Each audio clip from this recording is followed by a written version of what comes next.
এই শহরে দুই ধরনের মানুষ আছে। একদল হিসাব করে বাঁচে, সব কিছু যুক্তি দিয়ে মাপে। আরেক দল হৃদয়ের কথা মতো পথ চলে, কোনো গন্তব্য ছাড়াই হাঁটে। একজন হার্ভার্ড থেকে পিএইচডি করা বল্টু ভাই, যার কাছে জীবনের মানেই গবেষণা, পরিসংখ্যান আর পিএইচডি থিসিস। অন্যদিকে হিমু, একটা হলুদ পাঞ্জাবি, খালি পা, চোখে উদাসী চাহনি, আর মুখে একটাই কথা, আমি আল্লাহর বিশেষ বান্দা।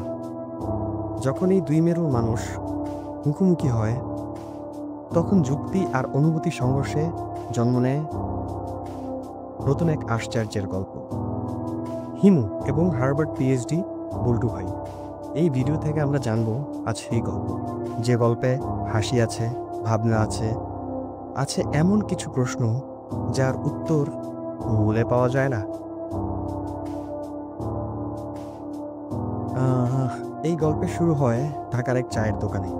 বল্টু ভাই একজন হার্ভার্ড ফেরত পিএইচডি ডিগ্রিধারী, যার চোখে চশমা, হাতে ল্যাপটপ, মুখে জটিল যুক্তির স্রোত। তার সামনে বসে থাকে হিমু, চিরচেনা হলুদ পাঞ্জাবি, খালি পায়ে হাঁটা, চোখে গভীর নির্লিপ্ততা। বল্টু ভাই হিমুকে দেখে প্রশ্ন ছোড়ে, তুমি কি কোনো কাজে যাচ্ছ না? হিমু উত্তর দেয়, আমি হাঁটি, কোনো নির্দিষ্ট গন্তব্য নেই। বল্টু ভাই অবাক হয়, সে বলে, তুমি কি পাগল? হিমু মুচকি হেসে বলে, হ্যাঁ, তবে এমন পাগল যে মনের কথা শুনে হাঁটে।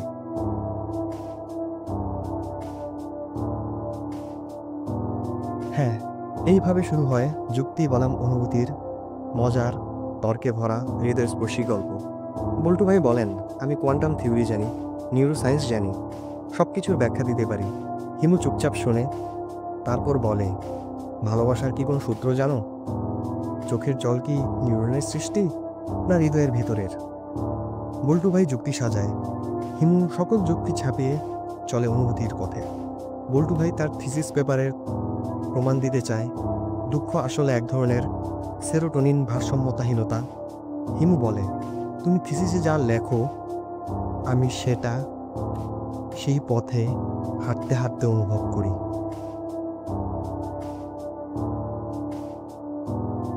হ্যাঁ, গল্পের মাঝে আসে আরও কিছু মুহূর্ত, যেখানে হিমু সহজ সরল কথায় বল্টু ভাইয়ের সমস্ত জ্ঞানের দেয়ালকে ধাক্কা দেয়। একদিন তারা পথে হেঁটে যাচ্ছিল শহরের এক প্রান্তে। পাশ দিয়ে হেঁটে যায় বাচ্চা এক মেয়ে। জিজ্ঞেস করে, হিমু কি পাগল? বল্টু ভাই উত্তর দেয়, হ্যাঁ, কারণ সে উদ্দেশ্যহীন। কিন্তু হিমু হেসে বলে, তুমি গন্তব্যে পৌঁছো, আর আমি পথে থাকি। গন্তব্যে পৌঁছালে হয় ক্লান্তি, পথে থাকলে পাওয়া যায় জীবন। এই একটি বাক্য যেন বল্টু ভাইয়ের ভেতরে হালকা কাঁপুনি করে তোলে। গল্পের একদম শেষ দিকে বল্টু ভাই বলে, তুমি যুক্তিহীন কথা বলো, কিন্তু শান্ত করে দাও। হিমু হেঁটে চলে যায় আর পেছনে বলে, তুমি যুক্তিতে বাঁচো, আমি অনুভূতিতে। দিন শেষে দুজনই মানুষ, কিন্তু কে বেশি সুখী সেটা বলার দায়িত্ব আমার না। একটা পাতা পড়ে যায় হিমুর পাশে, সে হাতে নিয়ে বলল, এই পাতাটা হার্ভার্ডে পড়তে পারতো না, কিন্তু পরেই কবিতা তৈরি করল।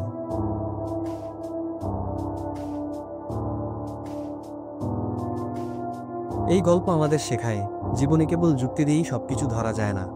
কিছু অনুভব থাকে যা কেবলমাত্র হৃদয় দিয়েই বুঝতে হয়। হিমু সেই মানুষ যে কোনো কিছু প্রমাণ করতে চায় না, শুধু অনুভব করে। আর বল্টু ভাই সেই চরিত্র যে প্রমাণ করে, কিন্তু একদিন হাঁটতে হাঁটতে প্রশ্ন করে, আমি কি কিছু মিস করে যাচ্ছি? হিমু বলে, হ্যাঁ, এই পথটা। হিমু তার মতো করে চলে যায়, খালি পায়ে, গন্তব্যহীন, নির্ভার। আর বল্টু ভাই, যিনি সব জানতেন, সব বুঝতেন, সেই প্রথমবারের মতো চুপ করে দাঁড়িয়ে থাকেন। তিনি বুঝে যান, জীবনের সব কিছু জানা মানেই শান্তি না, মাঝে মাঝে কিছু না জেনেও অনুভব করাটাই সবচেয়ে বড় উপলব্ধি। এই গল্পে শুধু হিমু আর বল্টু ভাইয়ের নয়, এই গল্প আমাদের সবার। আমাদের ভেতর একটা হিমু থাকে যে চায় বাঁচতে, অনুভবে, আর একটা বল্টু ভাই থাকে যে চায় যুক্তি দিয়ে দুনিয়াকে বুঝে নিতে। কিন্তু দিন শেষে আমরা সবাই একটা কথা খুঁজি, কোন পথে গেলে জীবনে সত্যিকারের উপলব্ধি করা যায়। হ্যাঁ, এবার বলুন আপনি কোন দলের, যুক্তি না অনুভব? কমেন্ট করে জানিয়ে দিন। ভিডিওটি ভালো লাগলে লাইক দিন, শেয়ার করুন হিমুপ্রেমী বন্ধুদের সাথে, আর সাবস্ক্রাইব করুন স্টোরি টেলার বিডি, যেখানে আমরা প্রতিদিন উপহার দিই গল্পে ভরা একটি জীবন।